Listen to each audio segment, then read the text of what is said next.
fly. Although I've been a bill for time. He don't look at me like Hey, Foxx. Hey, Foxx. Yo. First of all, that's one of your listen. That's one of my favorite Foxx verses. And you got some legendary verses. That's one of my favorite ever. KB, look. You know who put that together? Who? Breon. Oh, Breon Prescott, my brother. Breon, DC, all the way to DC. Yeah. You know what's crazy? Now, for people that don't know, Breon is the dude in the Kango. Yeah, with Teddy Riley. Losing his mind with Teddy Riley. I told him not to do it till he blew it. They wouldn't listen to me. I said, Breon, don't play the fast songs first. Both them little niggas was arguing me down. We know music. I said, go slow song for slow song. Right. If he played two occasions, you play Piece of My Love. Let's chill. Then take it. They ain't listen. They started out with that. And then you know what it was, Foxx? It was the whole band setup. It was the whole just play the music. You got hits. You know what it was? Like I knew what Teddy was trying to do because Teddy, he's a showman. He tried to do. Man, when that thing was going bad, I was texting him. I was like, "Yo, pull the plug, we got to pull it right now." but Breon, man, like crazy, man. He was responsible for that. He was responsible for slow jams. Yeah. Do you know that story of slow jams? Yeah, I know the whole shit. What do you mean? This record right here?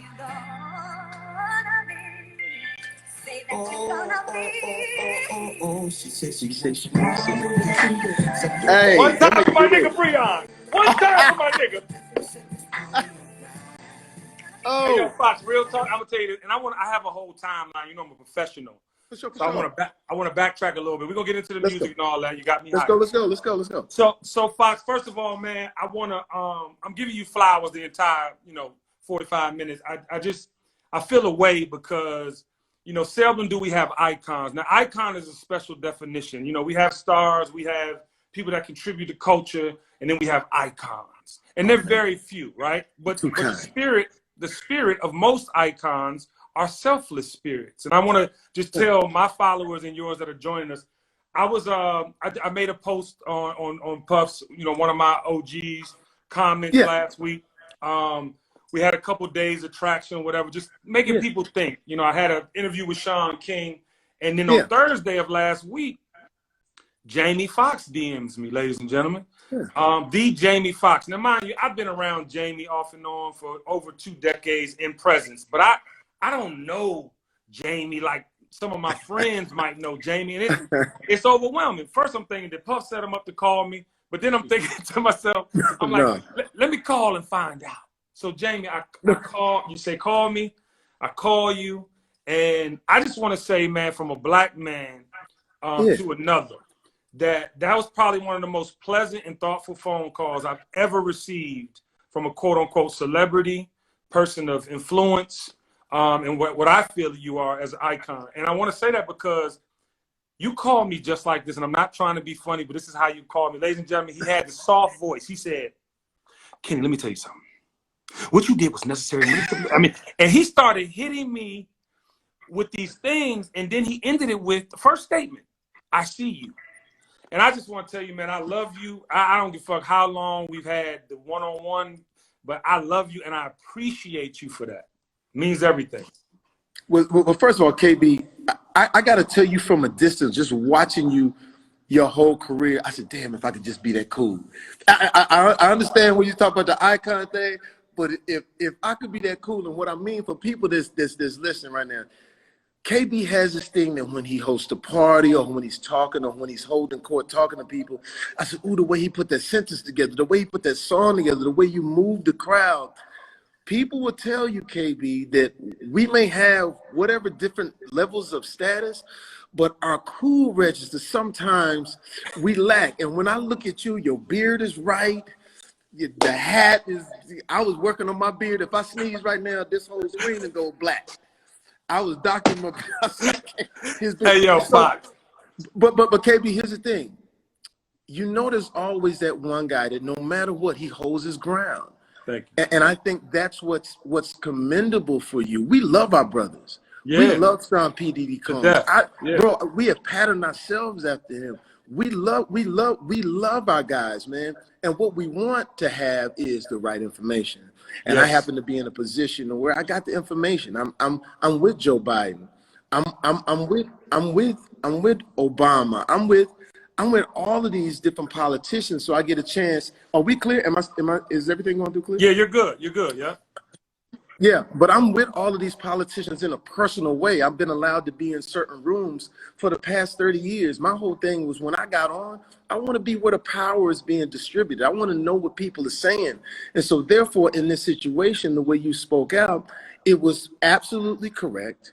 And what I didn't want to happen was for us as Black people to start bickering and going back and forth as if we didn't like each other. We Right. love each other, but we have to be able to have a difference of opinion. And I Right. think in this situation right now, when you think back, when we allowed 45, and this is what I tell people all the time, I said 45 didn't vote for himself. So people will continue to say that 45 may be this, he's this, but he went up there and he did his thing, and people voted for that. Yes. So what I tell people all the time, even my politicians, I said, yeah, you could run against 45, but be careful. Don't run against 45, run for the people. Now That's let's right. go back. Let's go back. 45 said to Black folks, what's the worst thing that can happen? Well, you're seeing it. You're Yeah. seeing the worst thing that can happen. We are Yeah. in financial ruin. We are lack of education about what this disease does because he didn't take it seriously. And who is suffering the most financially? Yes. Black people, small businesses can't get loans because Health. we weren't set up for that. Health. Think about all the things that are going on right now. So what I say is this, Kenny B, if you were to cut your arm right now, right? And I was assessing the situation, I wouldn't start diagnosing you right now. I would stop the bleeding, right? So where we are now is we need to stop the bleeding. Look, we're going to get to all of that. But what I fear is the people with the megaphone, the people that have the biggest voice. Do they realize that there are certain networks that are dedicated to the agenda of one party, a whole network, a whole Foxx. mindset?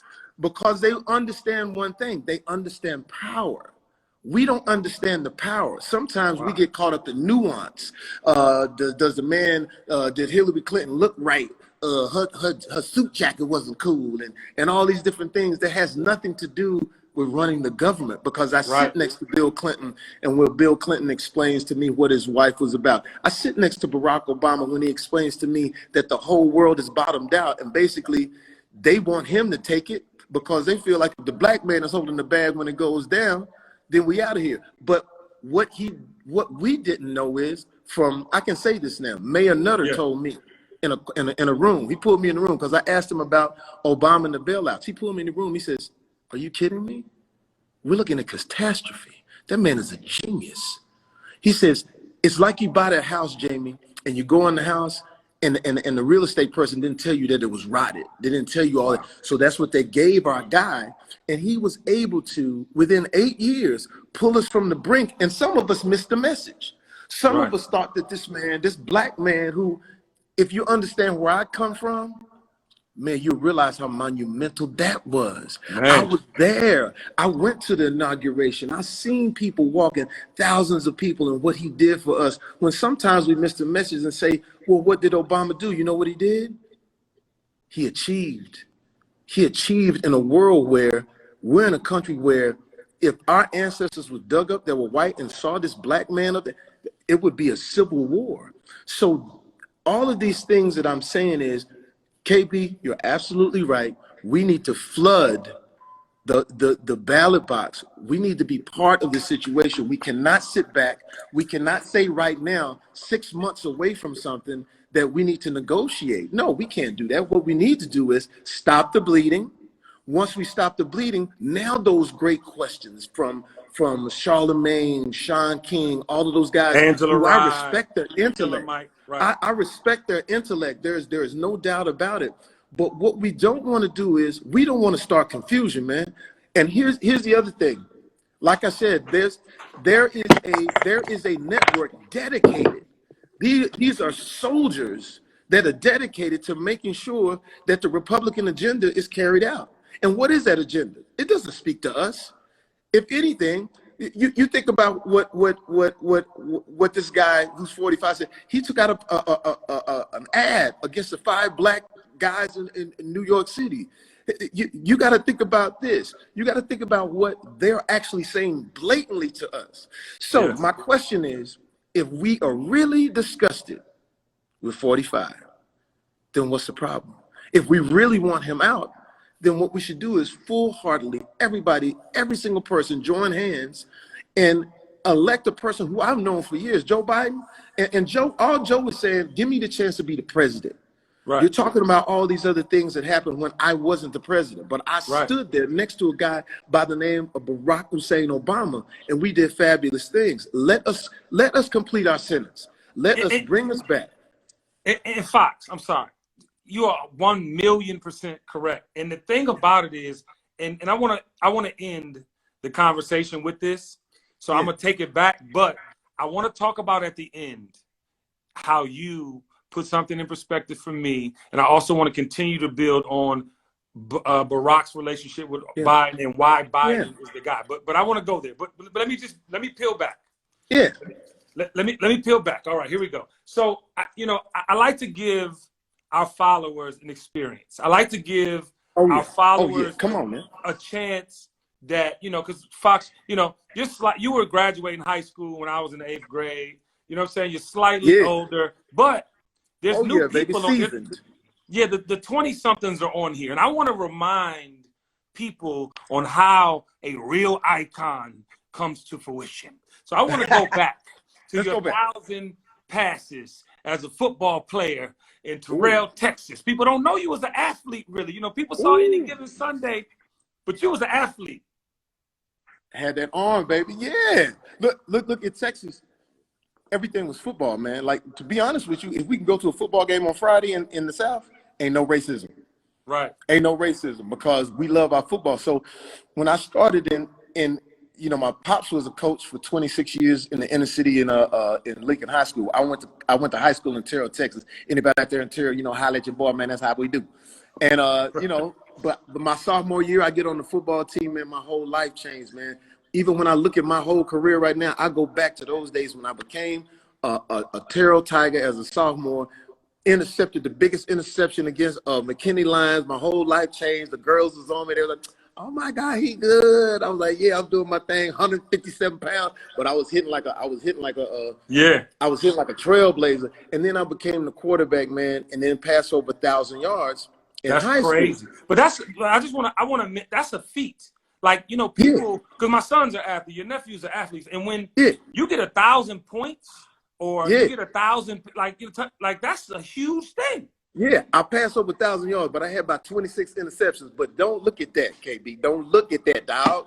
Listen, it's bad. It's bad when the preacher of your church is booing you on the field. I remember throwing an interception. I seen the preacher boo in the name of Jesus, nigga.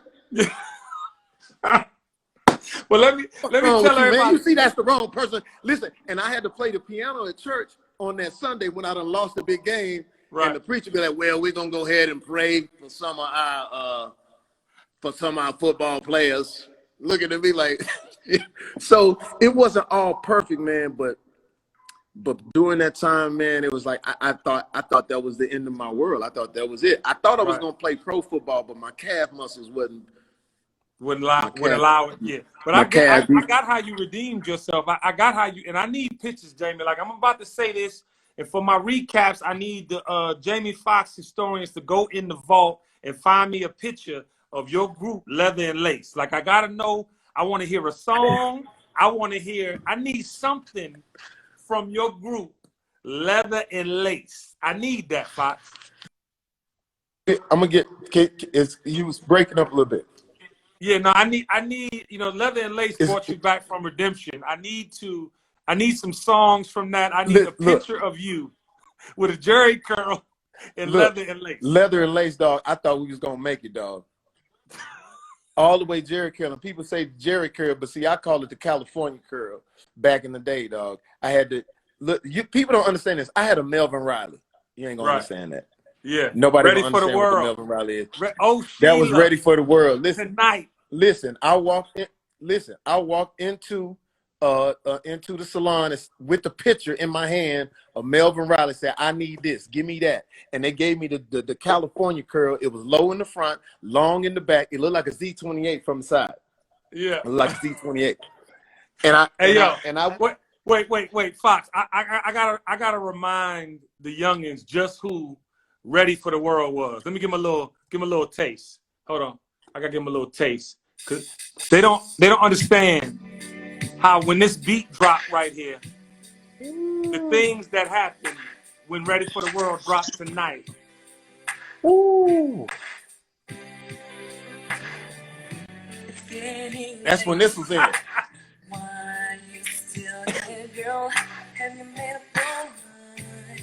You wanna make love tonight. Yeah, man. Hit that verse. Yeah, man. Hit that. I want you to hit the hit for the know, girl. Ooh. Absolute fire, baby. Dog. So you had the curl. You were in a group called Leather and Lace, and you really thought you was gonna make it, Foxx? Hey, man, listen. I was in this group, Leather and Lace, man. We had our group.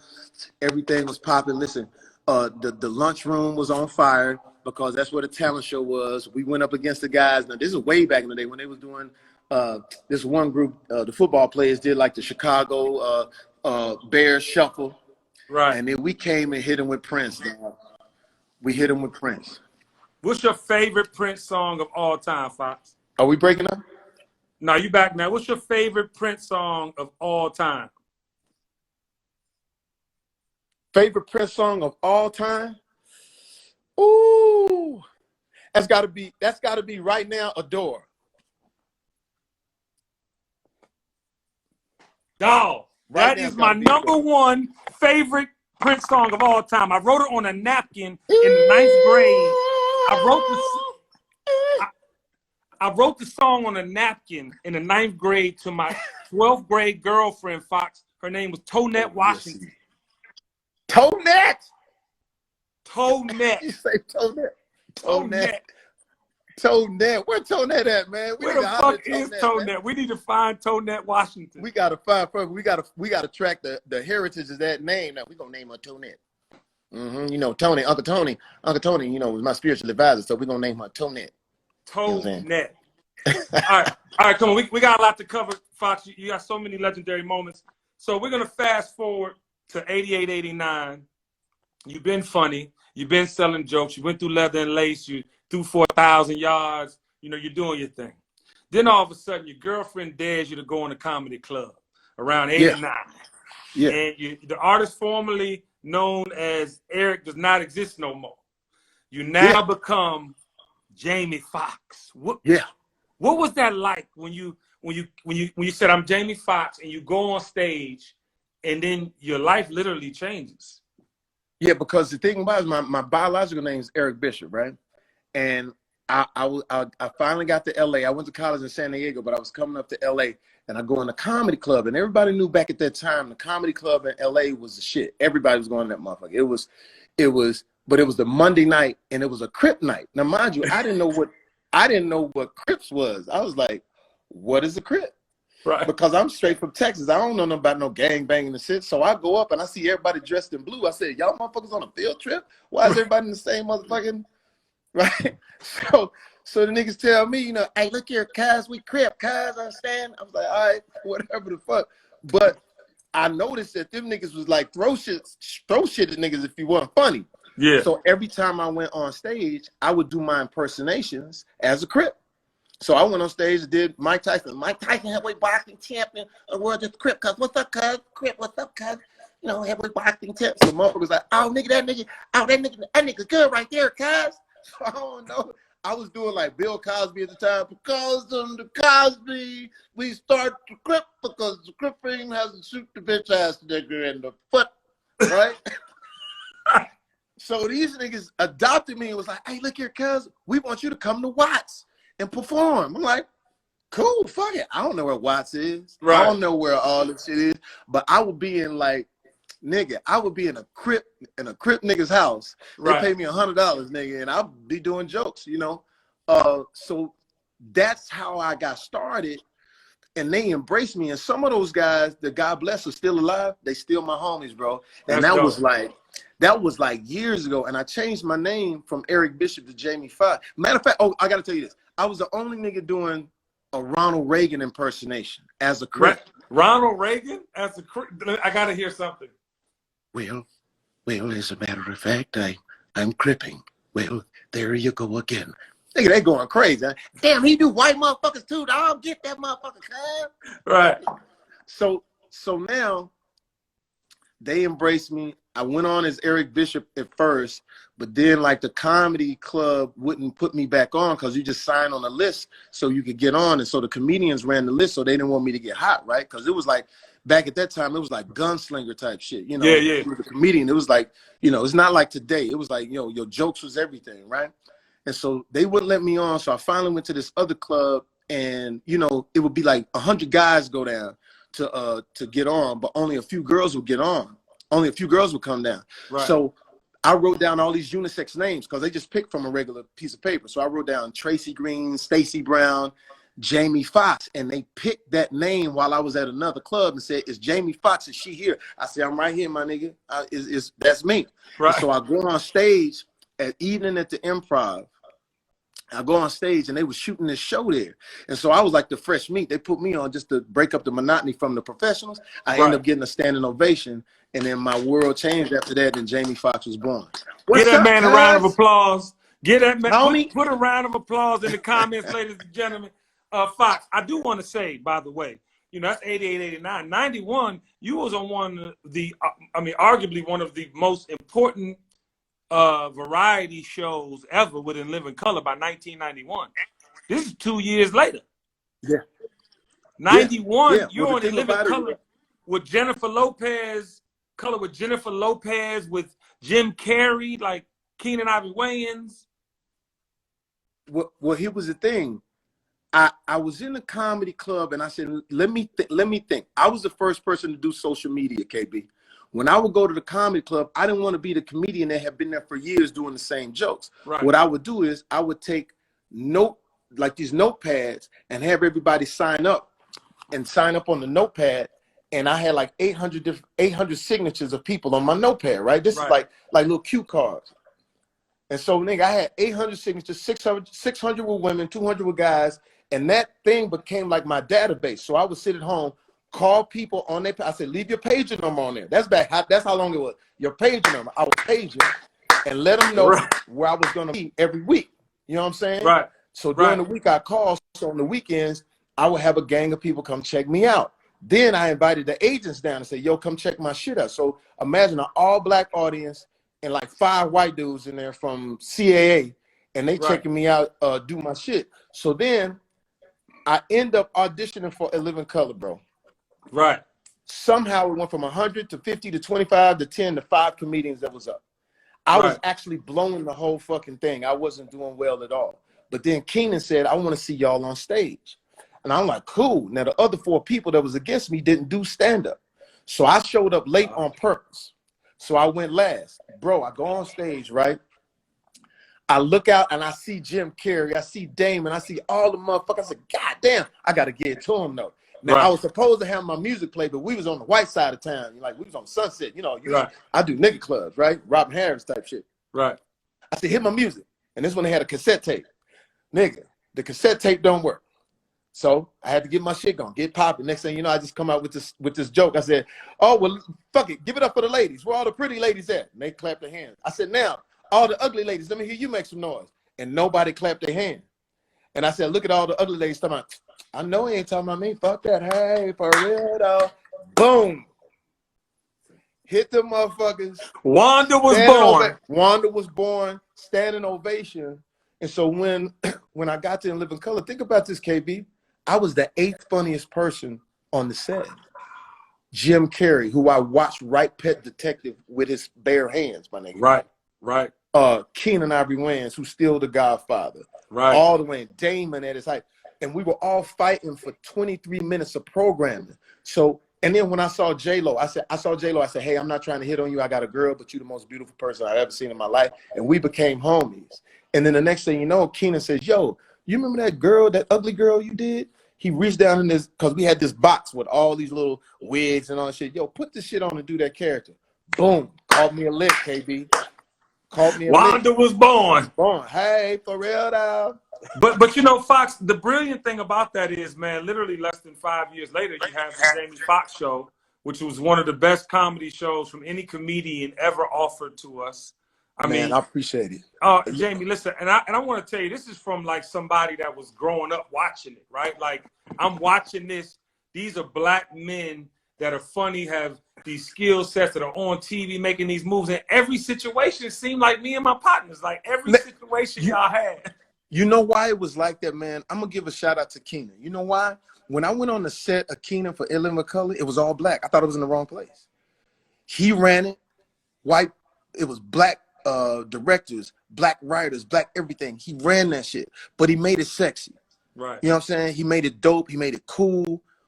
Everybody wanted to come there. All the hip hop guys came, and he said, "Run your shit, Fox." And so think about this, KB. I never had a white boss in my life.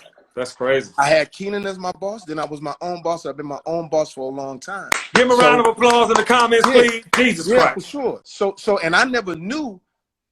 To be honest, that's why we got to respect our ancestors. They worked so hard and bust their ass. And my grandmother used to pick cotton, KB. The lady that adopted me, pick cotton, my nigga. So when I get on, I never knew that I had to say anything or change my vernacular or how I move for Hollywood, because Keenan came through, blaze it. And the next thing you know, we've been doing. Martin was doing his thing. Yeah. So now when you see all of these black guys and black women handling their business, yes, it makes you feel good. And now, without getting on the political thing, but getting on it, we could take that power, man, and galvanize it, and we could be something special, man. Because we will be. We will be, Fox, because we have to be. We're gonna get into that to close the show out, though. But I want to get to 1999. Ooh. You get a chance to star, as far as I'm concerned, in Any Given Sunday. Yeah. And bro, like, you gotta think, like, besides you and Eddie Murphy, I don't know who's mastered comedy and acting. And I'm gonna laugh. And I even said today in my offering, as I posted your cover for TKBS, I was like, this nigga had you laughing like shit in one scene, and then he had you crying Hey, listen, you know why? I'm gonna go back to In Living Color.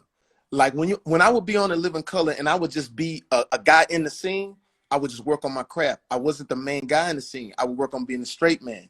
I would get into the character and make Wanda she had a spirit to her. Even though I had on the garb, the woman, whatever you fall on that situation, I will always try to give those characters 3 or 4 dimensions, and everybody did on Living Color. So that by the time these roles came around, like Any Given Sunday, first of all, everything lined up. Everything my grandmother did for me, Estelle Talley, which is her birthday today. I want to give a shout out to my grandmother, Estelle Talley, who said, "I'm gonna teach you classical piano because you're gonna go across the tracks." And I said, Granny, what you mean across the track? I said, with the white people? She says, no, all around the world.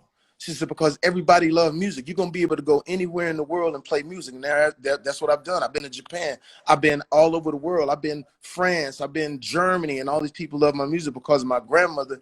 And she was the one that put everything in me and said, I'm going to give you everything. You're going to play the piano, but you're going to play football too, because you never know when that's going to come up. And boom, here's Any Given Sunday. And to be honest with you, Oliver Stone didn't want me. Because I was TV. Hold on. Mind you, for all you 20-somethings, that Oliver Stone at this point in his career was considered the Scorsese of what he does. Yeah, amazing. So he didn't want you in what? The biggest director in the world. I go in the audition, and I was from television, so I was loud. I didn't know that movie you got to talk softer. So when I did my line, Any Given Sunday, huh? That's what I'm talking about. We're beaming up in here. And he was like, what the fuck is you doing? And he literally, as I walked out, he said, you're just no good. You're a slave to television. Wow. You're a television guy.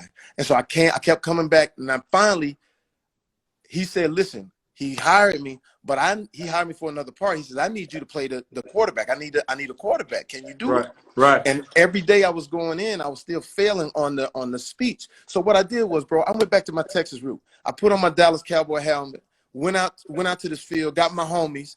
Oh, no, you don't. Oh, you know what? I got respected though. KB, but I got respected. You got to respect that, though, right? You gotta respect that. You got to respect that. It's like Yeah. Cowboys and Redskins. We got to respect each other. Got to. But Biggest I get rivalry in dressed. football. Yeah. So I get dressed up in my cowboy shit. I get my homies, and I just make a video on VHS. That's how long ago it was, kids. Yeah. Make a video, and I came up with this song while I was doing this sort of mock training camp. I said, "My name is Willie. Willie Beamer. I keep the ladies screaming." Yeah, I remember that. Yeah. So we came up with that. Next thing you know, he looks at the tape. He says, "I'm gonna send this to Warner Brothers. You're gonna be my guy." Now, everything that my grandmother taught me by letting me play football. When I came down, I did my own stunts because I wanted it to be authentic. So when I come down throwing the rock like 55, 60 yards in the air, they were like, I said, yeah. And the cold part about it was Al Pacino didn't really know football. He's a great actor. Right. But I knew the football. Right. And so I had to meet Al Pacino, man. And that blew my mind. When I first met him, like he was in this dark room, and I was like, oh shit, I'm getting ready to meet Scarfather, nigga, Godfather and Scarface. Scarfather. You know what I'm saying? Scarfather, nigga. Yeah, and I walked up to him and I said, Mr. Pacino, good to meet you. Do you like cranberry juice? I said, what the fuck? And we started drinking cranberry juice. He started breaking down. Hey, I said, damn, Scarface drink cranberry juice? Right. Come to find out he was a lovable guy, man. Took me to the side, made sure I had everything I need, but I helped him as well. That famous speech that they play for all the football players now to this day, he asked me about that because he was having trouble with it. And I said, Mr. Pacino, when you talk to these guys, they not your football players. They your family. A lot of these black guys don't have parents. Wow. They don't have homes. So they football coach, they consider their father. You got to talk to them like you they daddy. Right. And then right after that action, you fight with your fingernails. Inch by inch. Right there in your... That motherfucker tore that shit up. And I had something to do with that. I'm Black Forrest Gump. Please give Jamie Foxx a round of applause in the comments. But Jamie, listen, 2 years after that, you're in Ali playing Bundini. Yeah. Yeah. I mean, I thought you should have got the best supporting actor in that film because you know, and Foxx, I just got to give you flowers. I'm sorry, you literally, you know, at this point, it's easy to believe you could play an athlete because you was an athlete. You're funny. You could do comedy, but in this particular role, you were funny as shit. But it was dead serious at times, bro. And it took, and you just play these characters, man. You put the hair on with the shit. I mean, you nailed that, bro. Well, first of all, let me give props to Will Smith. And let me tell you why. Will Smith is embarking on this big, incredible role of Muhammad Ali. But he tells Michael Mann, the biggest director in the world who created Miami Vice, he says, I won't do the movie unless Jamie Foxx is my Bundini Brown. Hold on, ladies and gentlemen. First of all, he went from Oliver Stone to Man. I mean, do you know how big that is? Yeah, it was crazy. But even bigger is the fact that you know how shady and shifty it is out here, KB. For that young boy from Philly to say, listen, I want Foxx. And Michael Mann didn't really know me to do that type of shit. So Michael Mann comes up to me and says, listen, I'm going to tell you this. Wow. I don't have time to worry about you. I got him to worry about. Don't come in here fucking up. So, bro, that day, I went shaved the head. We did a charity for Muhammad Ali himself, and I became Bundini Brown, and that was always my thing. I always want to hang up my characters. And Bundini Brown, the way he talked, he had that underbite. He's like this. That's what I'm saying, bro. And he was a Jew and white, like it was. Yeah, he had that underbite, and he said, "Muhammad Ali is a prophet. How they gonna be God's son? So they jump out the garage and be number 2." So I had to go get Bundini. I had to ask for that spirit to come down because my whole thing in my career, KB, is that I want to look back at my career and give everybody characters, man. If it's Wanda, if it's Willie Beeman, if it's Bundini, I'm just hanging the characters up. And now all the movies may not hit, but I just want you to remember all those characters. And Bundini, this is one thing. Here's a cultural thing. Michael Mann was like, well, when Bundini first meets Ali, he gonna be scared of Ali. Now, mind you, I don't know who Michael Mann is. Right. He says he gonna be scared of Ali. I said, why would he be scared? He says, because he's a heavyweight boxing champion. I said, that don't mean nothing. Niggas ain't scared of other niggas. He said, why would you say that? No. I'm sorry. I'm sorry. Maybe I'm going too fast. What I'm saying is, black people ain't scared of other black people. If I see a star out, if I see Jay-Z or whoever like that, they got to say hi to me because I feel like we connected. You know, we can't never front. No, you're wrong. You know, he should be scared. I said, man, listen, man. Okay, so fuck it. So I do the scene the first time like this, all scared, all scared. I'm like, man, this ain't working. So they shoot it. Next few days, we shooting on the street. A black dude across the street, no, a white family walks up to me and says, Mr. Foxx, can I get a picture with you? Right. Very quiet, very calm. And I'm like, all right, cool, take the picture. They leave. Across the street is a brother with a sack and he eating something like he just came from the little shop, the grocery store. Yeah, yeah. He yelled across the fucking street, Foxx, my nigga, what's up, baby? What's up? He run over across the street, hug me. Nigga, what's up, nigga? What you doing? What y'all doing? I said, I'm shooting a movie. Nigga, damn, you shooting a movie? I said, yeah.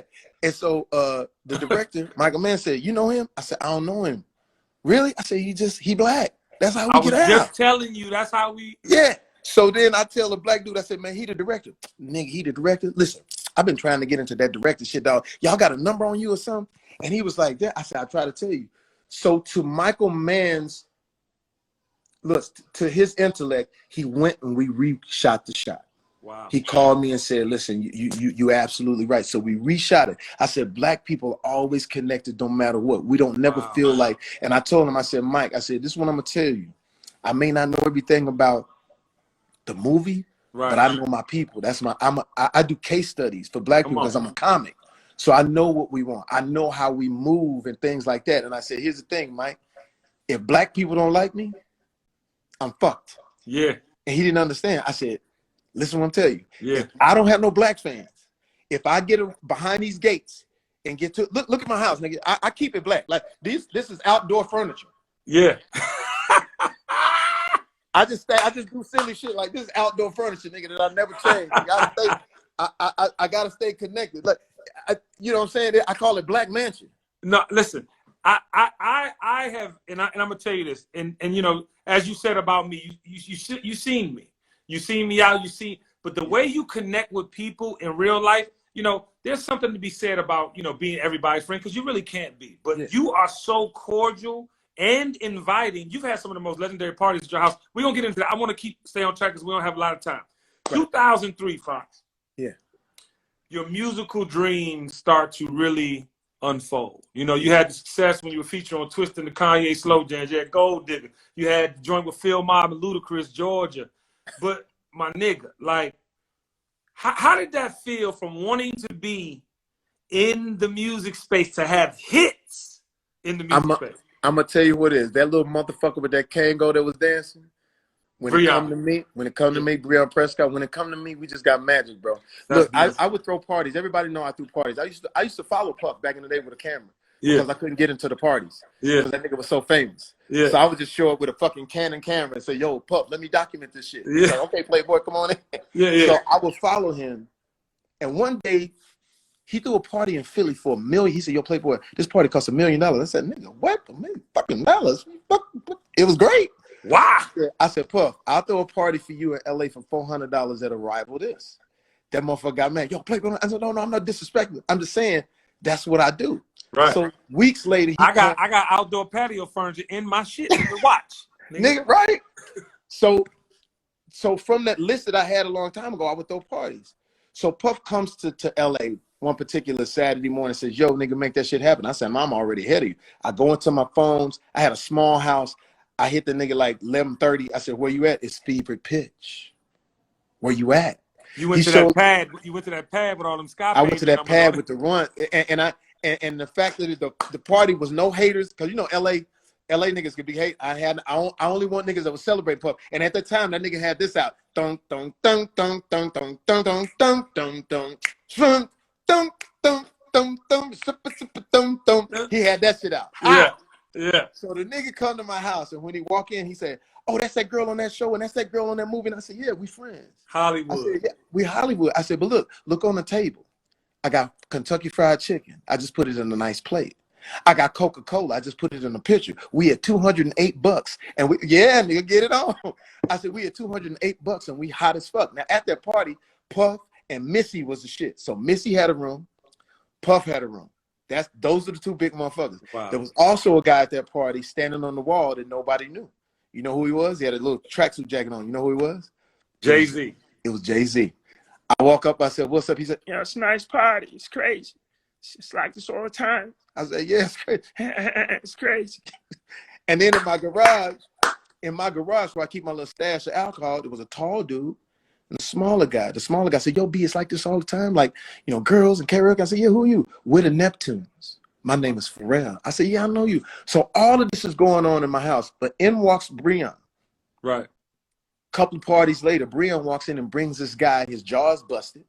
Right. Got a backpack on. He said, that's Kanye, nigga. I'm finna get you in the music business. I said, what is a Kanye? I didn't know what that was. Right. He said, he the producer, da-da-da-da. He said, but he gonna be the next one. So I go up to Kanye and say, every time somebody come to my house, they gotta perform. That nigga spit this fucking incredible fucking freestyle. I said, that's all he wanted to do back then, Fox. He wanted everybody to know he could rap. So, and then all of a sudden I said, nigga, you the most incredible I've ever heard. And then he goes, yeah, I got a song, Dad, I think you be good on.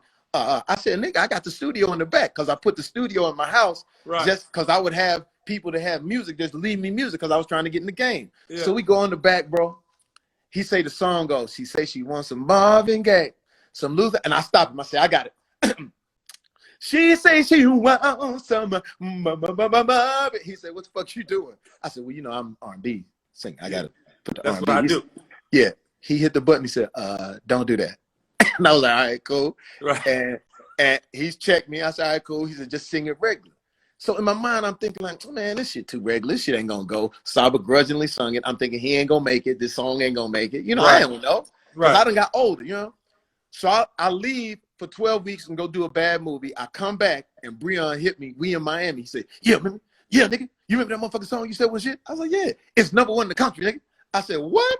#1. And we in Privé. Yeah. Miami with the roof gone. He go up to the DJ, tap him on the shoulder. Are you gonna be? Oh. And everybody went crazy. Nigga, I grabbed the mic. That's me, nigga. That's me. Yo, see, people don't realize though, Fox. People don't realize is that music is one of your first loves. Yeah. So to have this type of attention must have been fucking. And you're coming off Ali.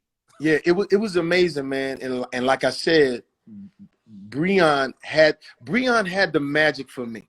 Dope. You feel what I'm saying? Like he told me, he said, look, nigga, stop being funny all the time. Like sing your shit for real. I'm gonna get you hits. So before a motherfucker see you, you're gonna be a hit before they see you. Because if you look at the transitions of my career, some people only know me for the music. Yeah. And so I had to shed the dress of Wanda. I had to shed the comical shit and then hit with slow jams. Some young folks only knew me for that. Yeah. So he was very smart in that. And then we went on, like I said, Listen, I want to shout Breon out, man. And I also want to shout out Tank, man, because when you put out Unpredictable and went gold the first week, you almost sold 600,000 copies. Yeah. Now, mind you, I just want to set this up. Comedians and athletes and actors all want to be artists, as well as artists always want to play ball or be funny. And for you to be able to do both, Fox, you can't keep moving, Fox. Dave, turn it on. Fox, you can't keep moving. You got to stay still. We don't want to lose you. This has been a massive interview. This is one of the best ever. I got you. I had to tell nigga but athletes always want to be singers and rappers, and then you got comedians and actors that want to, play sports. But you mastered it, bro. Like to sell 600,000 records, 598,000 records go gold first week. That's shit. You know what it was? Like I said, it was me. It was Bree. It was Tank. Tank helped Tank too. Yeah. Listen, bro. When Tank came through, dog, he fucked me. I didn't think I was going to get in the music business because of Tank. Because I had heard this motherfucker. I said, man, I heard about this motherfucker named Tank out here. He in my lane. So me and my girl, we getting ready to fly to Africa to do some Muhammad Ali shit. So I said, hold on, let me get my Walkman. That's how long ago it was. I said, this nigga Tank. So when I see the nigga CD case, he got his shirt off. I said, what the fuck? This nigga got a shirt. Put your fucking shirt on. Yeah, I was mad. So when I got all my CDs, I put this nigga at the bottom. I put that CD at the bottom. Right. But then I forgot my batteries for my Walkman. I said, let me go get my batteries and shit. And when I came back, the motherfucking CD was on the top and the whole laid out was pulled out. My girl had pulled all the shit out. I said, damn, you done made love to this nigga while I was what the fuck? But he was amazing, bro. And I listened to his music. And by the way, I threw another party, and Tank showed up to my party, and that's how we hooked. And I said, listen, in order for me to get these records off, like, I need you to help me do this album. And so he's always been like a catalyst. He's always been a person to like help me get there, to make the music legit, to make it authentic. And we hooking up again to do the new album because we were sitting around here. We like, man, we might as well give him something, because I think that the R&B lane is still wide open. Man, listen, Foxx, it's necessary, bro. So let me go back a little bit, because we passed something that's very vital, but I had to mention Unpredictable, because that was monumentous at the time with the amount of records you sold and going gold. But in the first week, I think it ended up being platinum. But 2004, not only did you do Collateral with Tom Cruise, I mean, you got to think this. You received a nomination, the Academy Award nomination for Best Supporting Actor, but in the same year, you won Best Actor for Ray. And I just want to tell you this. It's hard, Foxx, and listening to you in this interview on the Kenny Burns Show today, people are seeing how thoughtful you are in your preparation. But it's hard to pull off a blind singer from a whole nother era, right? And then make it, you are Ray. Like, motherfuckers probably thought you was Ray. Like, it was so convincing. Well, first of all, man, thank you for that. But it's like, Ray was special. And first of all, just the preparation on the character, I'm 205 right now. I was 152 pounds when I did Ray. What? You think my head big now? My motherfucking head was...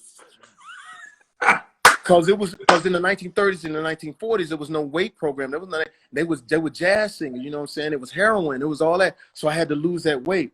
And then I was blessed to actually meet Ray Charles in person. Wow. And so I go meet him, and I'm nervous, and I'm like, I know this is important. So I said, Mr. Charles, I want to do the best I can to play you. He said, hey, you know what? Hey, can you play the blues, man? I said, huh? Hey, can you play the blues? I said, yeah. Well, shit, if you can play the blues, man, shit, you can do anything, baby. And so the next thing you know, we're sitting next to each other on dual pianos, playing the blues with an icon. And as I'm playing, I'm hanging in. Then he moved to Thelonious Monk. And for any of you young folks out there or musicians out there, you know that that's treacherous jazz. Woo! I mean, we moving. And then all of a sudden, I hit a wrong note, KB. Right. And it pissed him off. Hey, what now? Why the hell would you do that? I said, I don't know. I was trying to keep it. Hey, don't hit the wrong notes, man. That's what life is. Take your time and hit the right notes. So I took my time. I played the lick. I hit the right notes. He jumps off the piano stool and said, hey, you know what? That's it. The kid's got it. And he walked off. Wow. So that was the first step. But Ray Charles was old. And I didn't want to play Ray Charles old. So I went to another icon by the name of Quincy Jones and knocked on his door. He brings me in. He says, hey, man, shit, man, I hear you doing Ray Charles, man. Shit, he's a son of a bitch, man. He's amazing, man. He taught me everything in music, Jamie. Did you see The Wall, Jamie? That's Michael Jackson, 54 million records, man. Michael Jackson. Right.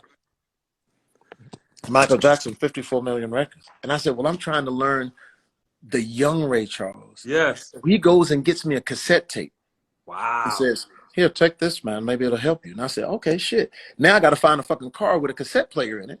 I go rent a car from a rent-a-car place, pop the cassette in, and on the tape is Dinah Shore, long time ago. She says, hi, this is Dinah Shore with two very wonderful musicians today, and Mr. Ray Charles and Mr. Kenny Rogers.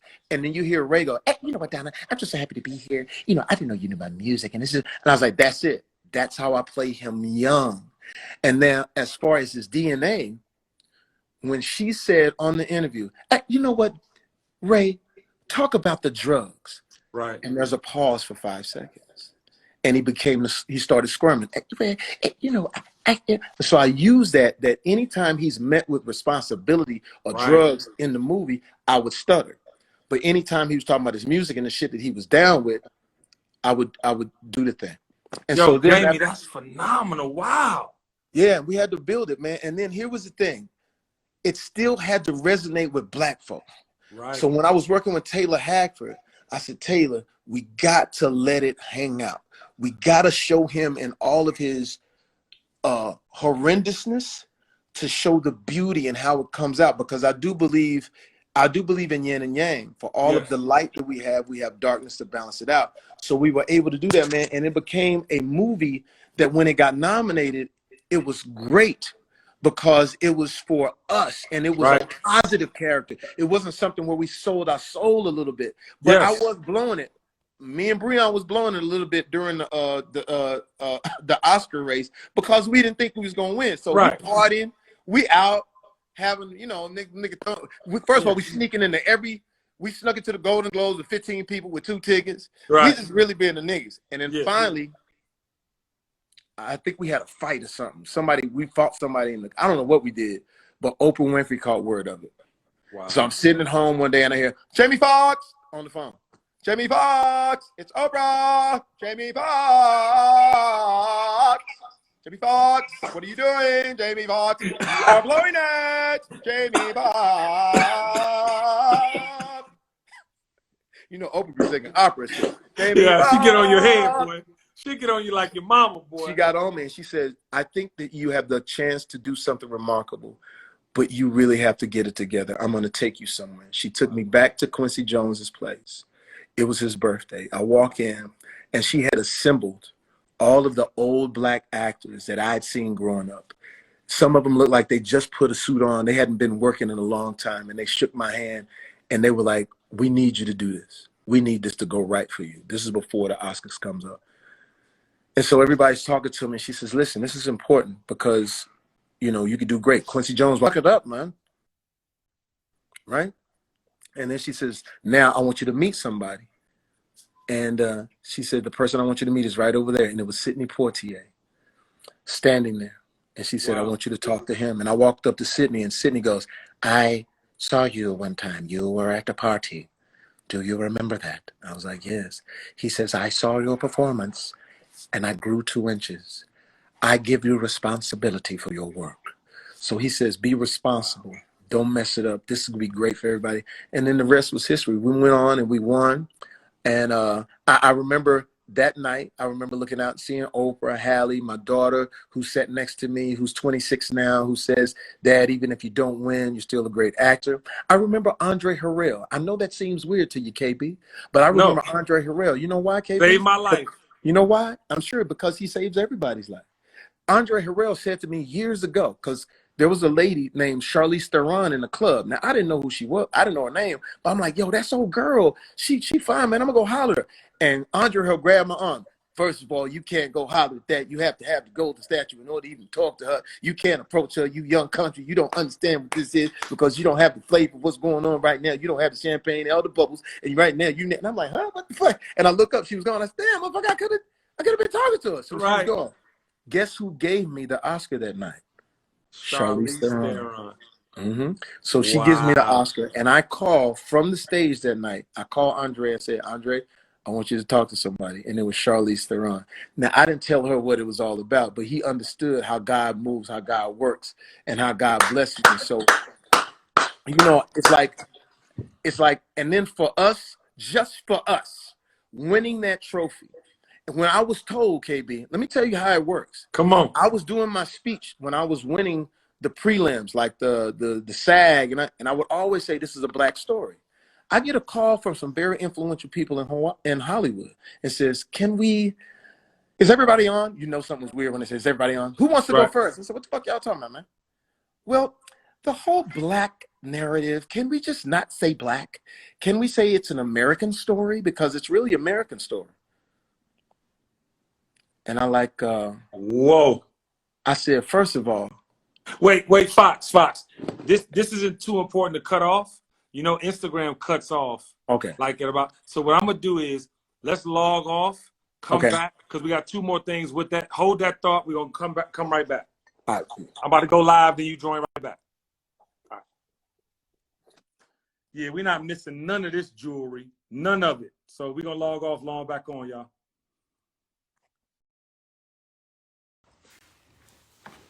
Yo. Waiting for the legend. Everybody get back on. Hold on one second. Everybody get back on. Is my brother in here yet? Let's get my brother back in here. He has some unfinished. Hold on one second. You back, Fox? Where you at? There we go. Oh, that's not Fox. That's an intruder. Where's Fox? Tell Foxx we're back. That was a fucking phenomenal. I feel like, yo, I have two more things though. Where's Foxx, ladies and gentlemen? Breon Prescott, man, you thought you won't get all the love in the world from your day one? I think you just need to look at the, hold on one second, is that him? I gotta get my brother Breon on the show too. Y'all got a whole connection over there, man. You, Tank, and Foxx, man. Where Foxx at? Somebody tell Foxx we back. Is he back? Did he say something? There you go. No, that's not Foxx. Stop it.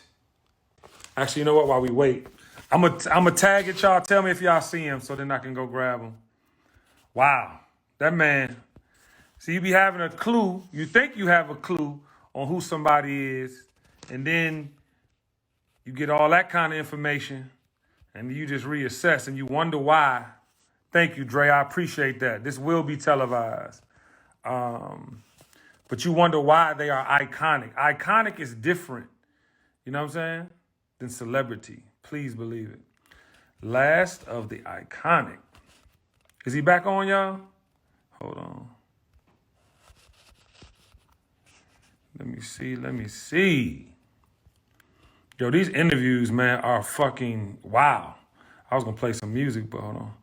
I'm trying to get him back on. Let me tag this, y'all. Breon, hit him and tell him to go live, champ. I am Jamie Foxx. Wow. Unbelievable. Unbelievable. All right, let's pin that. Let me see if homie's here.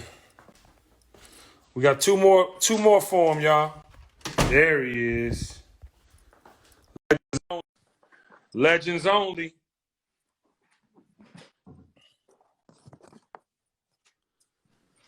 Your information was too important to be cut off.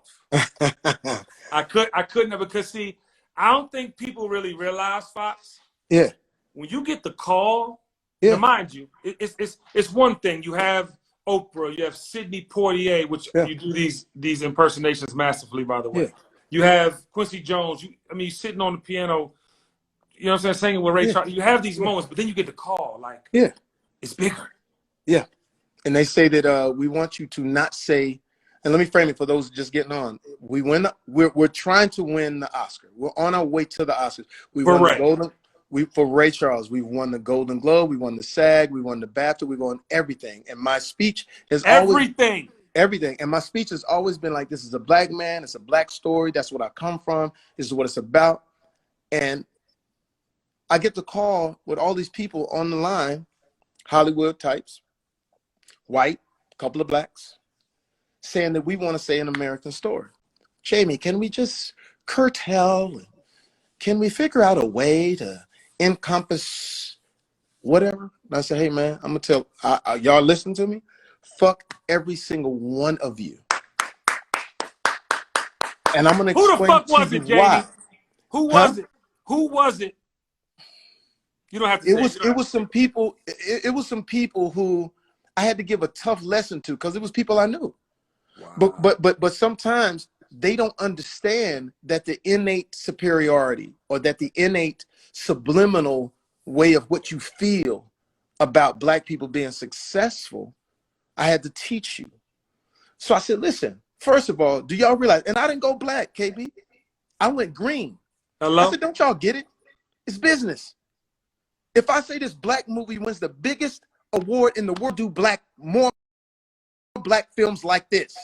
Dreamgirls, Whoop That Trick, all the other black movies that came after Ray. Now you can put your dollars behind black movies because they work. And if I go up and say it's an American story, it'll get convoluted. Once I say it's a black story and we win, we open for black business. Come on. And because of that, we flourish now. But it hurt me, but I took them through it and they understood, they apologized. And that night we was all black. And as a matter of fact, I didn't go to the Vanity Fair party, KB. Where'd you go? They were niggas. Dave Brown threw me a party. We threw a party. Dave Brown? Yeah, look, Dave Brown threw the party. I said, Dave, throw the party, but don't say it's my party because I don't want to seem like I'm presumptive, like I'm going to win. But I'm not going to that Vanity Fair party because we need to celebrate. So, bro,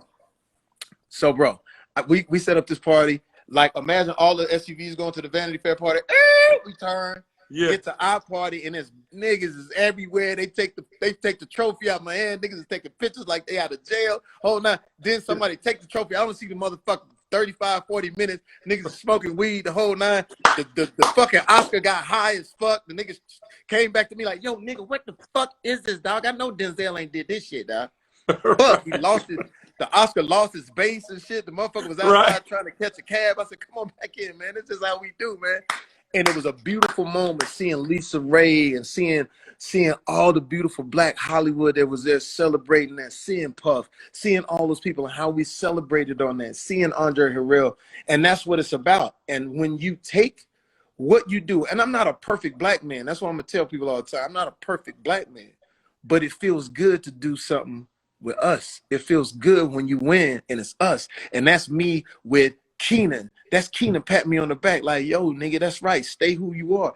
And whenever I slip out of that, I see people like Kenny Burns who be like, you good? Yeah. Stay with it. You know what I'm saying? Right.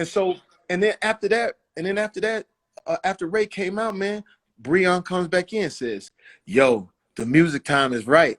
And so Breon, who says everything 3 times, called me 4 o'clock in the morning. Wake your ass up, nigga. Wake your ass up. Wake your ass up. I said, what's up, Bree? It's 4 in the morning. Nigga, you want to be in the music business? You want to be in the music business? Yeah. You want to be in the music business? He said, Kanye got a heat rock. I said, what? Nigga, just come down to the studio right now. Kanye got a heater. So I get to the studio 4 something in the morning. He said, listen, follow my lead when we go in here. This motherfucker got a heater. So when I go in, Kanye is working on this little song called Gold Digger. That's right. And the song is playing. Now, I ain't saying she a gold digger, but she ain't messing with no broke nigga. So I'm vibing. She take my money. Yeah, man. I'm in need. Yeah. Trifling. Stop for a second, KP. Stop for a second. That digger. Yeah. I ain't saying she a gold digger. Hey, Foxx. When that hit, boy. Yeah, listen, you back. But when you gotta that hit, appreciate. My nigga. Ooh, but you gotta appreciate this. We wasn't on the track. Breon stopped the session. What? Breon, you know, little motherfucker Breon stopped the session. And he said, that shit is cool, but it ain't shit unless Foxx is on there. And I was like, Breon, what is it? Nigga, shut up, nigga, just go in. So I go in the booth. He said, no, Foxx got to do that shit. So I go in and Breon takes over the session. And so I said, well, yeah, run the track back. Yeah, run it back. No, you got to sing it for real, Foxx. Stop fucking playing. Wait. For about an hour, then about an hour, 15 minutes later, I said, Breon, I got it. She take my money when I'm in need. Yeah, she's a trifling friend indeed. Foxx, where you at? Oh, there you go. Am I back? There you go. You back. And then finally, after about an hour, I said, I got it, Bree. She take my money when I'm in need. Yeah, she's a trifling friend indeed. Oh, she's a gold digger. Way over town that digs on do. And the rest was history. You know what's so crazy? The first time I heard you tell that story was at where were we just at? It was the Urban One Honors. Yeah, the Urban One Honors, yeah. And I was and you know I'm hosting in between, and when you said that, I felt so good for my partner, man, because again, you know, it's people behind the scenes, man, that be plugging and playing, and you don't be knowing. Yeah. And I'm standing back there and I'm looking at you and I'm looking at Breon, I'm looking at you, and obviously throughout the night we kept having a ball. But I was so happy, man, that my man got his. And that's the first time I had ever heard that. Yeah, man. Well, you know, like me and Breon, bro, we like brothers, man. Like me and Breon have done the greatest albums in the world and then had a absolute fist fight brawl at the Usher concert, nigga. Nigga, Usher is up there moonwalking and shit and look out and see me and Breon throwing hands. Nigga, like, nigga, fuck you, nigga. The fuck you, nigga. We going crazy. So, but it's like, that's my little brother, man. And like, you know, a lot of times, like I was really hurt when the Teddy Riley shit happened. But I remember Breon standing behind me when I was to do the national anthem for Floyd Mayweather, right? And Right. so we had this organ set up, but my ear things were out and I couldn't hear the organ. So I tried to like get it on the spot, and everybody was trying to like, fillet me like a nigga couldn't sing. I'm like, nigga, really? I said, we just, we was off or whatever. But you know Yeah. how internet people, whatever, they're going crazy. But Brian was like, well, nigga, I'm here with you, nigga. Whatever it is, nigga. I said, you know what, right, nigga, let's ride out, nigga, fuck it. That's So dope. when the shit happened with him, I said, nigga, I'm here with you, nigga. I ain't gonna do all the jokes, but Yeah. but we gonna run towards it. And at the end of it, it's like those types of relationships that you have trying to build something. It's never on your own. And sometimes it's a person that you are going to bump head with and that type of thing. But the one thing we always got, we got each other's back, man. And we made Listen, a lot of great history. a lot of it, and it's more to come, man. And I want to finish out. I want to go to 2012 really quick. Yeah. Django was one of my movies, man. Oh, man. I'm a Quentin Tarantino fan from for day sure. one. But Foxx, man, you and Kerry Washington in that joint. Yeah. I mean, and I love Christoph Waltz, Samuel L. Jackson. Yeah. Played the best house nigga Yeah. ever in the history of the world. That man played the shit. I wanted to shoot that nigga in the face. He played the fuck out that shit. And Foxx, but how when he's the total opposite. But how was that, man? I mean, the Django, I don't think it got its due. Well, Django is the highest grossing Quentin Tarantino film. It's done close to 500 million in the I box. didn't know that. Wow. Yeah, it's done close to 500 million in the box office. I'm gonna tell you why Django's important. Let's go back. I heard about Django, and I had a different management at the time, but I heard about Django. I'm like, damn, man, I heard about this shit. Tyler Perry. I ran into Tyler Perry. Have you heard about this Django movie? I hear it's something else. I said, damn, yeah, I heard about it. And then I heard that Will Smith was up for it. I was like, nigga, you got to do that shit. I said, because I know the history of Django. I know that there have been 56 Djangos made in Italy. Right. So it's a whole different, it's a franchise. And Will was like, he was on the fence about it, and he had a lot of other shit that he wanted to do. I said, Will, you do that shit, you ain't gonna be able to walk the planet. So he passes. And then Idris Elba was up for it. So I was talking to him, and Idris. Wait. So wait, you said Idris was up for it? Idris was up for it, bro. He came to one of my shows, and he was backstage. Said, I heard about this thing from Quentin Tarantino, Squirrel Django. I don't know. I'm on the fence with it. As far as doing Django or whatever. What do you think? I said, man, yo, beautiful black motherfucking ass ride up on the horse, nigga. It's over, nigga. Right. Yeah, I'm really on the fence about it, and don't really know what else you do. I was like, man, do that shit. So he decides not to do it. So then I get my new management, and I'm up, and I go meet Quentin Tarantino. I had already had the script memorized. Then this is going back to my hustle. You know what I'm saying? Because it wasn't like he gonna give me the part. So I went back, had the script memorized.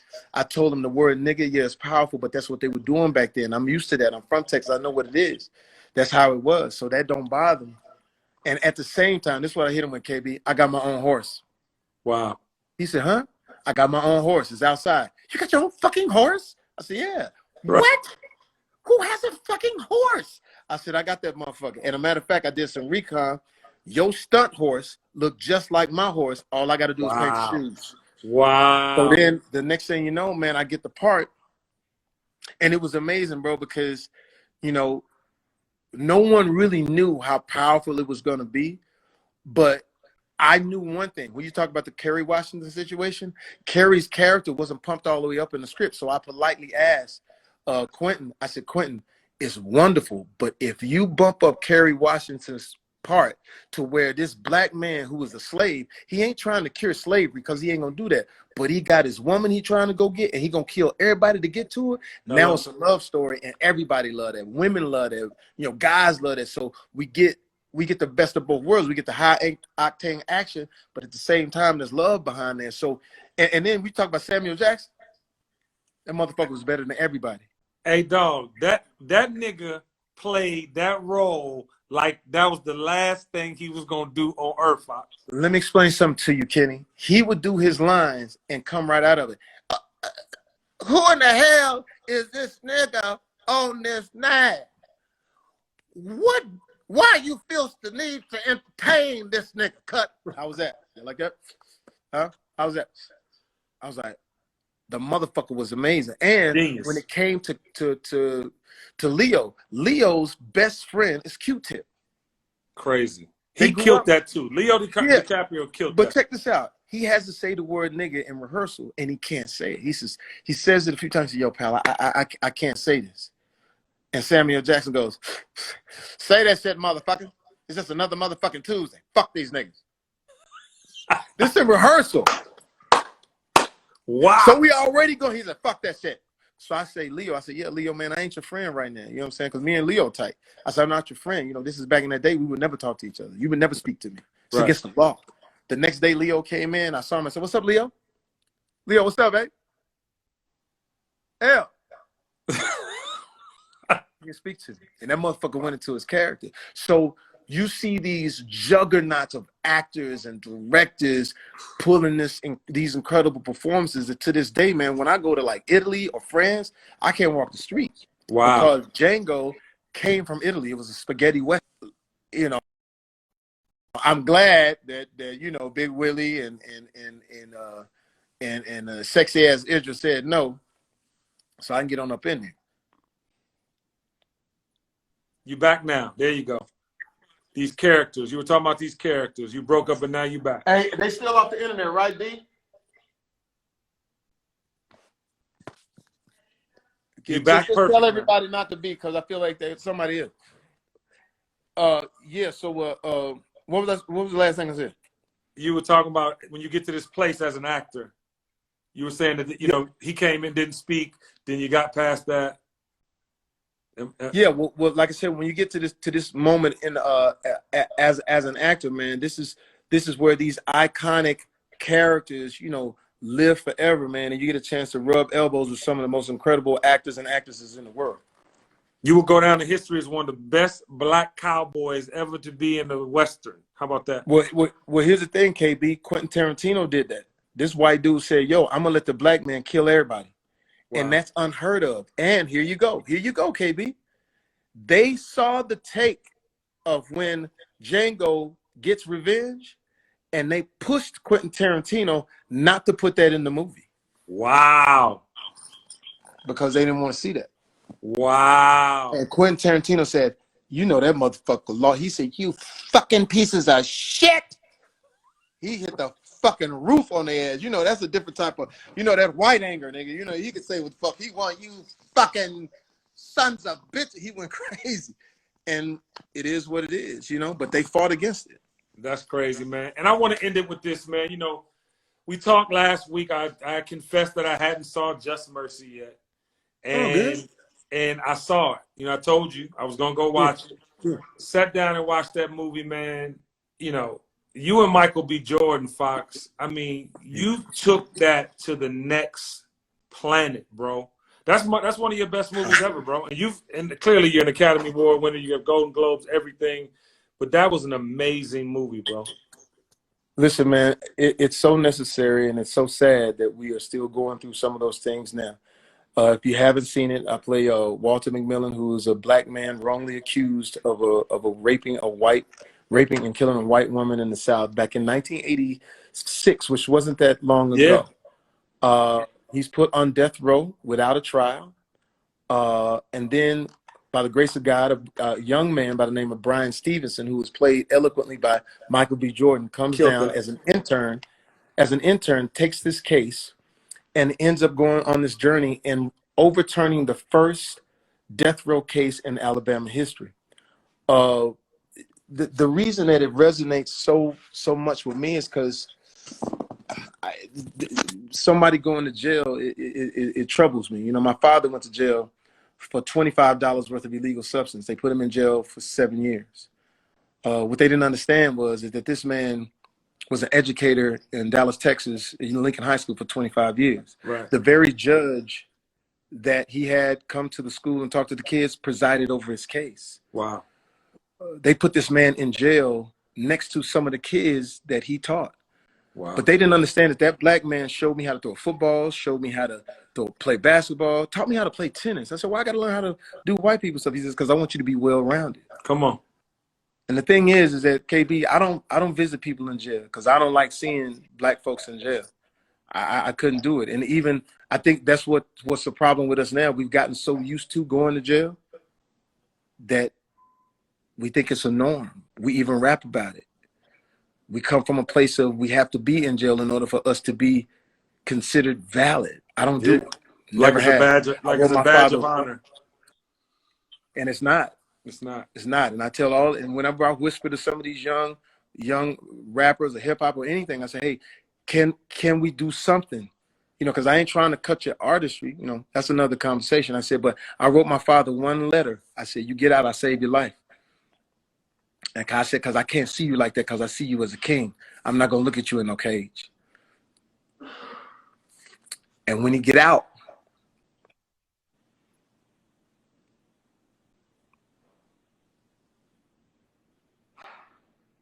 Come on, it's all good, brother.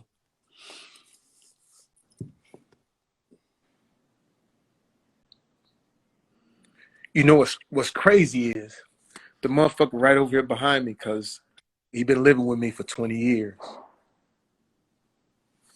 And daily I check to make sure he cool. And at one point, when he first got out, this 2001, because he loved tennis so much, I told my dad, I said, I'm on now. Things is different. So we're going to have a different life. And I took him to the U.S. Open so we could see Venus play tennis. And we sat there and we cried, KB. We was like, man, you know, we're blessed. Not everybody has that opportunity to be blessed, but it's been 20 years strong. He's been living with me. We sit like we built a porch out on the back. Right. We sit and we sit there and we just chill, man. But my father's so necessary, man. And he talks about, you know, he was the last person to go to a segregated high school. Wow. He talks about the importance of black education as a teacher. He talks about when it was a segregated school that we got our education. You couldn't afford not to be smart. You couldn't afford not to be part of the political process. You couldn't afford it. When we integrated, you know, we felt behind because some of those teachers, those white teachers, didn't want to teach us. That's You know right. what I'm saying? They were happy that we would say, hey, I don't want to participate because we don't think that we matter. So his voice resonates through me, man. And that's why when I saw what you were saying, that's my father. That's the DNA of who my dad is. And so, KB, that's why I say you important, because your megaphone is the right megaphone to listen to right now, because we can't sit back, man. Look at what's going on around us. And we feel like we don't know where to go and what to do. But people like yourself you got the courage to speak out and say what it is really important, man. Yo, I want to say this to you, Foxx, man, and I'm gonna wrap it up. But you almost had me, nigga. Like people on here crying. I know they crying. You almost had me, nigga. I was 2 seconds away. But It's all good. you know, I want to tell you this. You called me last week.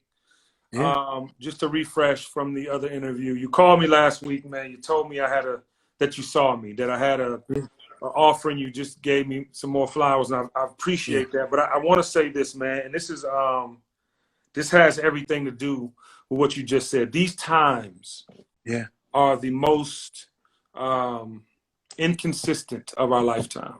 Right. The times we're in right now, there's no room or margin for error.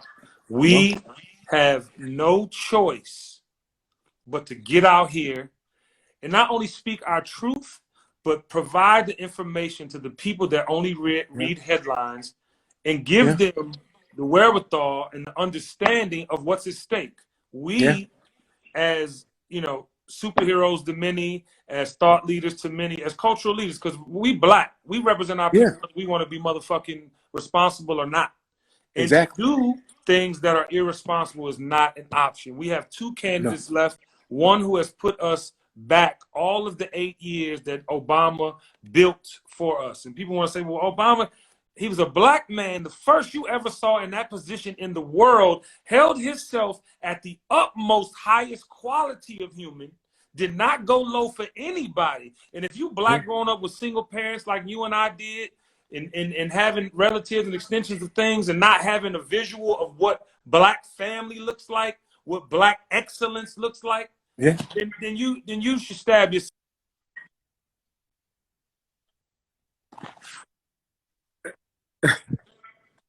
Jamie Foxx tell me that I had a voice and I should use it.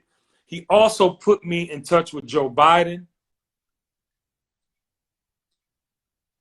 For sure.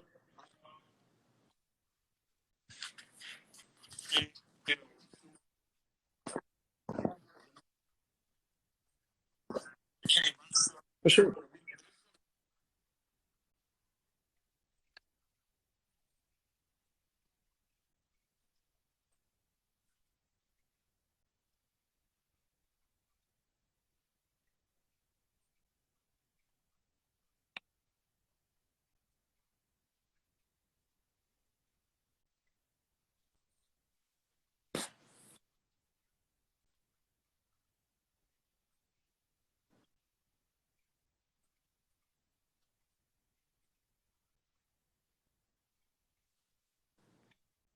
You breaking up, Ken.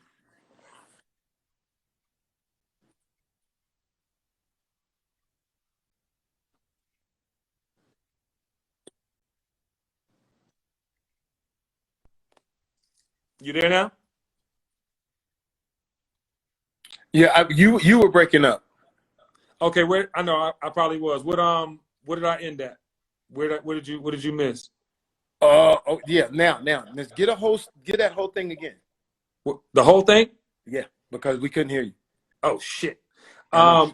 When Foxx reached out to me, Foxx did not know that I was a convicted felon and that I Yeah. made a mistake when I was 18 years old. And so I'm talking to Foxx and I'm like, Foxx, how am I going to be able to, like, what am I going to say? Like, I know I want to speak for my people, but I'm not a politician, because that's the first thing Foxx asked me. He's like, you want to get in politics, nigga? I was like, I'm a convicted felon. He said, we can fix that. I'm like, okay, wait.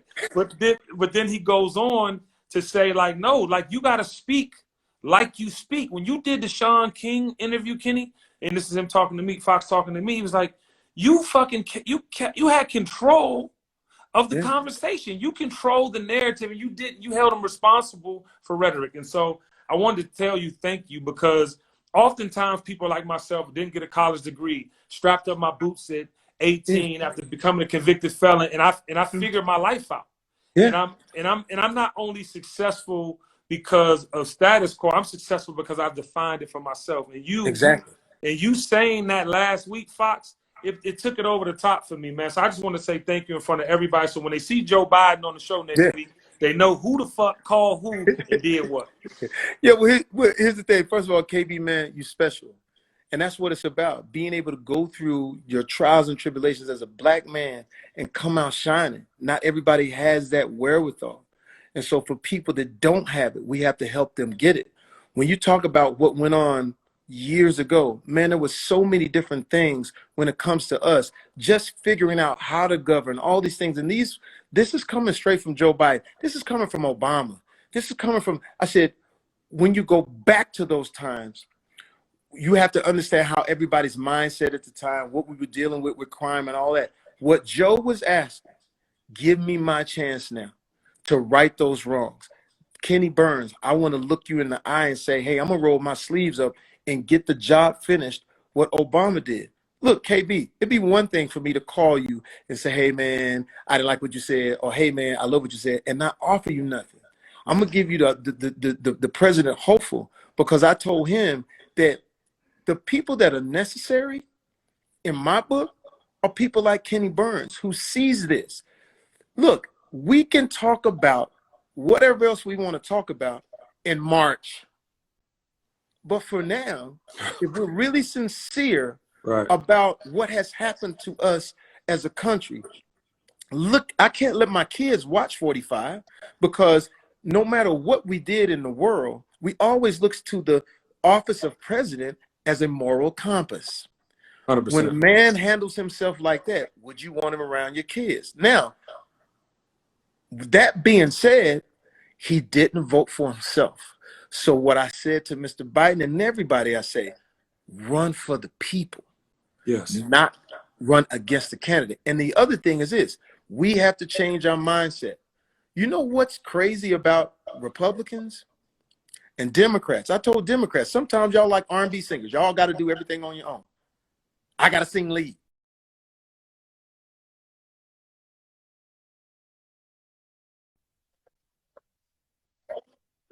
Soon, but they all step together. This is the moment where we should step together. We should all band together, because if we are about getting the moral compass back, or we're about having someone talk at the highest level, but not trash your race, not trash a person. That's not what that office was set up for. And a lot of people on the Republican side are fed up behind closed doors. Kenny, my grandma used to say the word is furniture.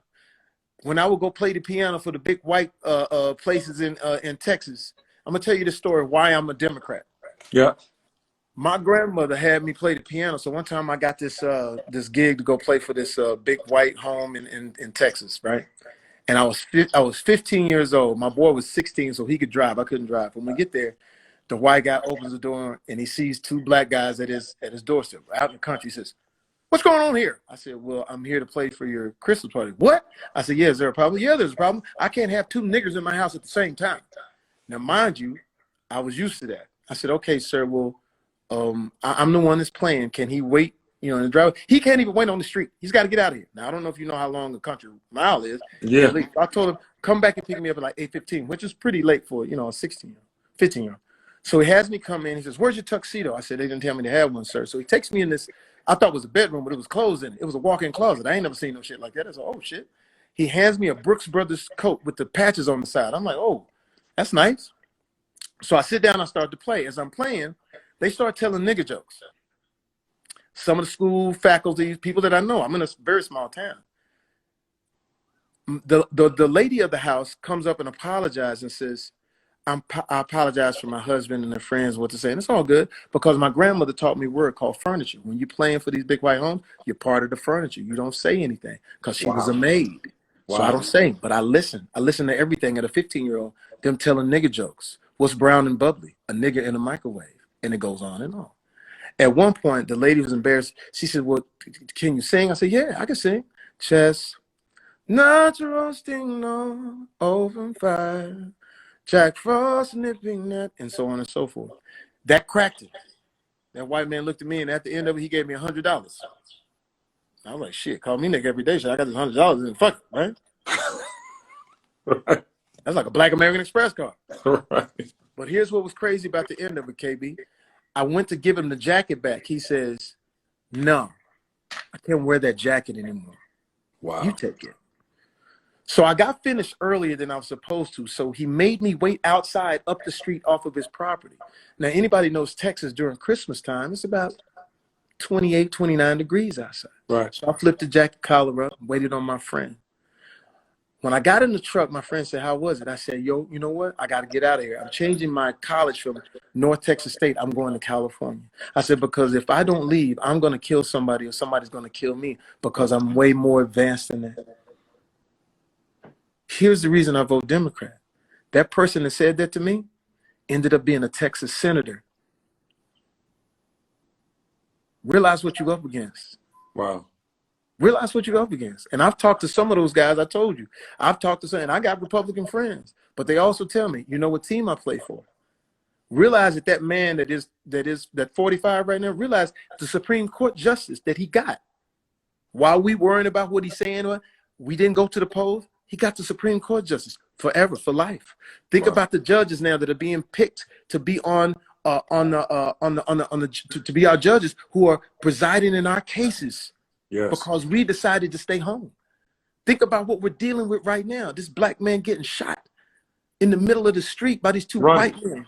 And here we are, we weep and we cry and we make emojis and we don't know what to do. But 45 said those people that carry those type of guns and feel that way are good people. So is there any question on who we should vote for?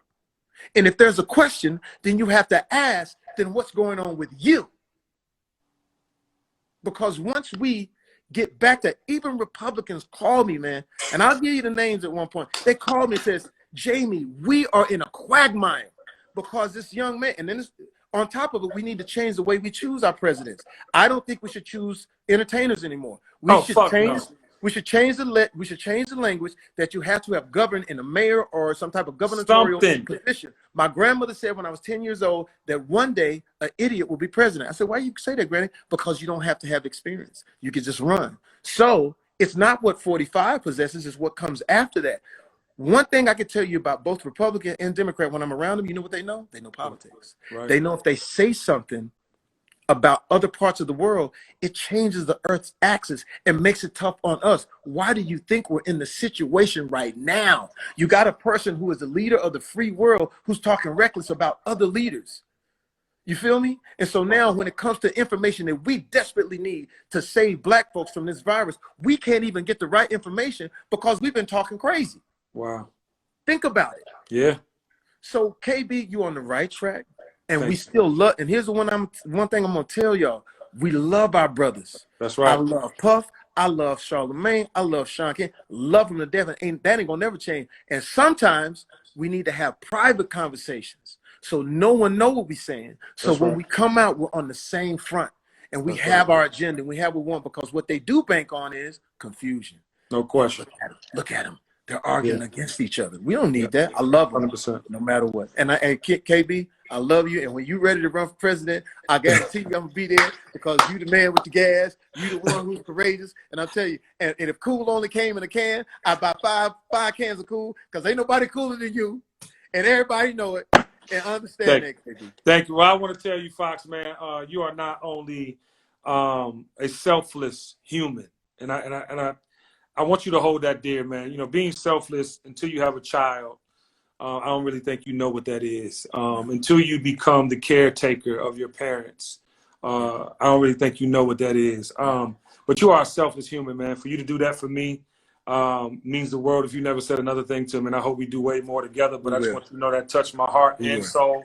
And I'm glad today we had the opportunity on the Kenny Burns Show to even show people this side of you. You know, you have been on the front line, and this is all things that I've learned over the last week.